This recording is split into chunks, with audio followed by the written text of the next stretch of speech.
Housekeeping note before we get started, if it looks like I've been in a violent altercation, it was actually playing pickleball with my kids. I was not coordinated and I just lip skidded right across the court.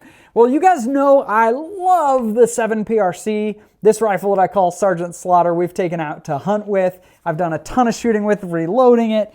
I built it a couple months before 7 PRC was even officially announced, and I love it.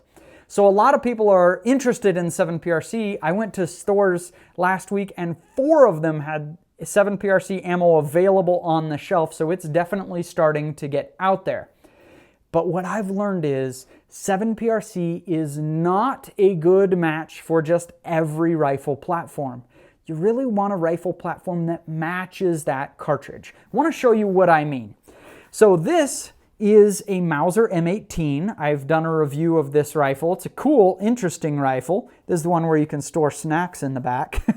When you're looking at a Mauser M18, you see what would be the perfect chambering for this rifle. I used to just say, what do you got in 30-06? Now I look at the rifle and I say, friend, what do you want to be chambered in? Really take a Bob Ross approach to this thing. Maybe there's a happy tree. And I see, first of all, it's got a threaded muzzle. That means I can put a can or a brake on it.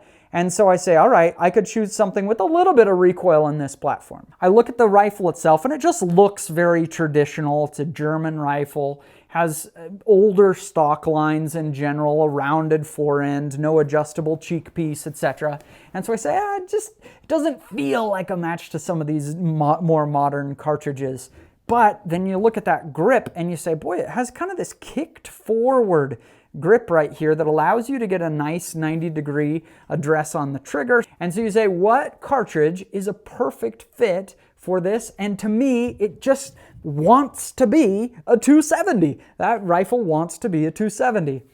And so the question today is, what rifles want to be a 7 PRC?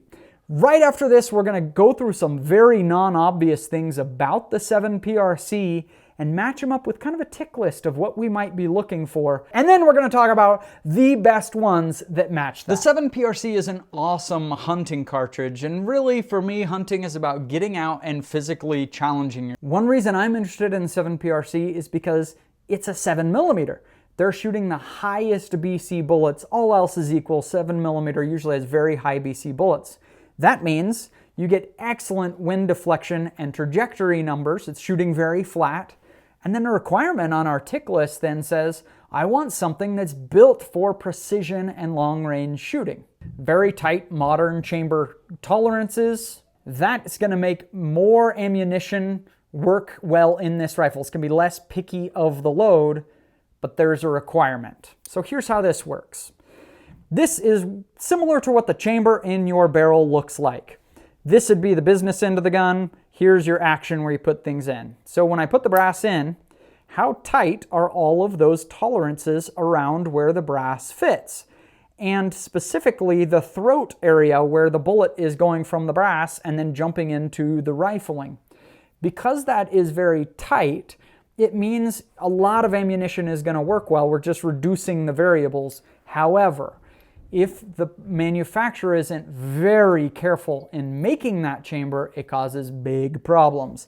Because it's already tight, if it gets undersized at all, we have too much pressure. Same amount of explosion in a smaller area, we got problems. It's a safety issue, and it's definitely a warranty issue. And so the requirement is we need a manufacturer for this that has a track record of reliable chamberings and good warranties.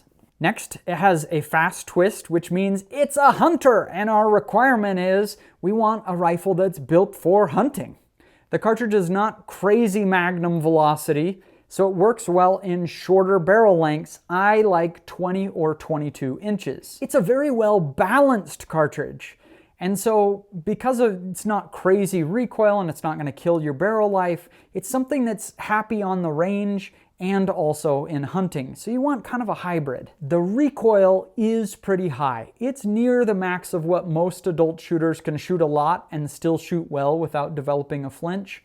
So a good recoil pad, something that is threaded on the muzzle so you can put a brake or a can on it, and that's a tiny bit heavier is helpful. So let's talk platforms. SIG, Bergara, Tikka, and Springfield are not jumping on this one yet. So let's see what is available. The Ruger American. Here's my quick review of the Ruger American. The one that's available is the Go Wild edition of this. You get some fancier paint and things like that. But the Ruger American is very reliably accurate. That's a good match for 7 PRC. It's odd that such an inexpensive gun can have a very good track record of accuracy, but they really do. It has very traditional stock lines. This is a traditional hunter style stock. It's really built on that still 1940s, 1960s styles of everything swept back, really designed to be shot standing up. It's not built for precision and long range shooting, but it does have some cool things like a threaded muzzle that for me is an absolute must. I love seeing threaded muzzles. Most people are attaching some kind of muzzle device these days, and so that's great. If I had to put an Achilles heel on the Ruger American, it would be right here. It's the magazine, plastic magazine catch, plastic stock. All of it leads to different tolerances as it heats up and things like that, and I have not found feeding on Ruger Americans to be 100% reliable. But that's not to talk down on the Ruger. I'm giving you an honest review, but it is amazing what it is for the price. The Savage 110 Ultralight, I've reviewed on this channel. It uses a Proof Research carbon fiber wrapped barrel. That's unique for sure, because that's an expensive high-end barrel on a pretty inexpensive stock and action. Some people call it a $1,000 barrel on a $400 action and stock.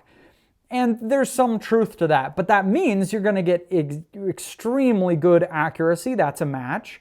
Also, Savage 110 Ultralight is pretty adjustable with your cheek piece and your length of pull. That's a good match for longer range precision. If I had to put an Achilles heel on the Savage 110 Ultralight though, it's probably again the feeding and that plastic magazine that is a little bit of an issue. Also, it's starting to play in a price point where some higher end stocks could be the competition that kind of beats it out. But the Savage 110 Ultralight, in my review that I did on this channel, got very high marks. It's a very capable gun and could match 7 PRC well. A lot of you guys have been talking recently about Seekins. It's kind of odd to me because I've run this channel for a while and I almost never hear anything about Seekins. But a few months ago, I don't know what changed. I've just been hearing a ton of comments about Seekins. I have minimal experience with them, but I will say most people that have them are fans. Personally, the reason I don't is because when I look at it, it just does not look like the fit and finish to play in that category. The barreled actions look great. It looks like a custom quality action on the rifles. I've heard good reports of accuracy in the reviews that I have seen. But the stock feels cheap on those things. It's plasticky. The checkering just feels really cheap, gimmicky. That's why I just can't convince myself to go with one.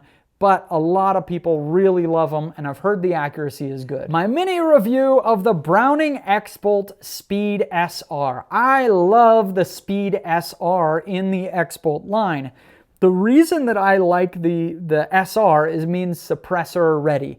So the barrels are 4 inches shorter. That's great because that matches a 7 PRC, and it means it has a threaded muzzle. That's great so that we can attach either a can or a muzzle brake on the end of the barrel and cut down, 35 or 40% the amount of recoil. Those are great. They don't have an adjustable cheek piece on this SR model. The Achilles heel, though, in my review of the Browning X-Bolts is the trigger. The trigger is very heavy for the competition. It's a lawyer trigger. It's a quality trigger. It has a nice break, but it's really heavy. So much so that it significantly impacted my accuracy. Other than that, though, Browning X-Bolt Speed SR is a really cool rifle and would do well in my review. Fierce is another option to look at. I reviewed the Rogue about 6 weeks ago. It's their newer rifle, less expensive, but you get a carbon fiber barrel and a carbon stock. I say less expensive, but it's still a premium rifle. But given those features, it's pretty cool. Man, that gun was just slick. It fed perfectly. It was accurate. It looked good. Very happy about it. I didn't like the trigger address, that the grip was really swept back. It's kind of a hybrid of a modern and a more traditional stock. I do wish we had seen a little bit more modern of a grip on that thing, but there's also the carbon rival available that's more expensive. It's a premium rifle, but you get the adjustable cheek piece and a much more modern grip. 7 PRC is an awesome cartridge. I really like it, but it does want to be chambered in a rifle that matches it. So hopefully this was some interesting information about 7 PRC. Hopefully it will help you in your shooting. See you guys.